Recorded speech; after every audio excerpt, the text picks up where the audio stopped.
Well, if you haven't eaten recently, you may want to go grab a snack right now.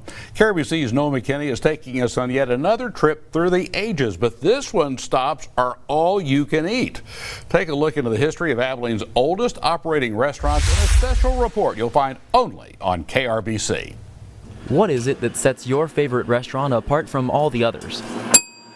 Atmosphere? It's like home. It's like your mama's kitchen right here. Food? It's all family recipes still, and I just enjoy it. Or maybe it's the company you keep while you're there. Connections and relationships, and it's a family. The reason doesn't really matter because that place is yours. And for over 90 years, 2 Abilene restaurants have filled that role for generations of big country diners. It's just kind of a friendly place to be.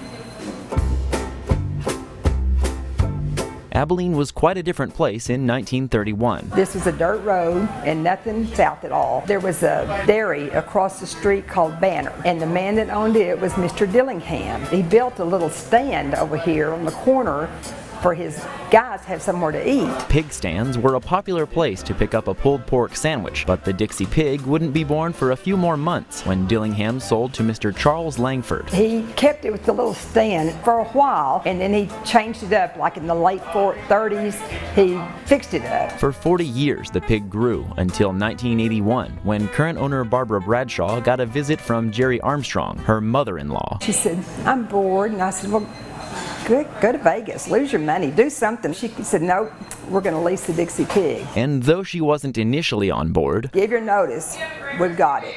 I started crying that day. Together they brought new life to the spot, eventually buying the pig outright. I've never felt like an owner, I guess. I've waitressed until just a few years ago. My daughter said I was too old to waitress. Bradshaw taking over after her mother-in-law's passing and keeping that family-owned tradition alive. I've worked with my granddaughters, my daughter, and now I've got a great-granddaughter who's helping learn to register on Saturday. She's 10. Generational pride only one other restaurant could rival. How old were you when you first came to Farolito? Children, we all grew up here. Mark Herrera is a third-generation owner and operator of Farolito's restaurant, started officially by his grandparents in 1936. They worked very hard. My grandfather was a pastry chef, and my grandmother was the cook. Not content with food alone, they opened a nightclub in the back, a place to wet your whistle in the dry Taylor County of the 1970s. It was a happening spot. You buy your membership and you're able to come to the back door and have your drinks. When Mark took over from his father, the club was long closed, yet the food remained unchanged. Still the same recipes. They're not written down on paper or anything, it's just all up here. Though the next decade could bring the biggest changes to these Abilene landmarks. Ooh, I'm going to try to make 100 years. After me, I don't know if it's going to continue. If I ever do decide to sell it, it would be not as the pig. A thought unthinkable for most. I just can't imagine Butternut Street without Dixie Pig. But fitting that the legacy may end in the hands of those that built it up. We don't consider them just customers. If it wasn't for the customers, we wouldn't be here. Yeah, so that means a lot. For BigCountryHomepage.com, I'm Noah McKinney.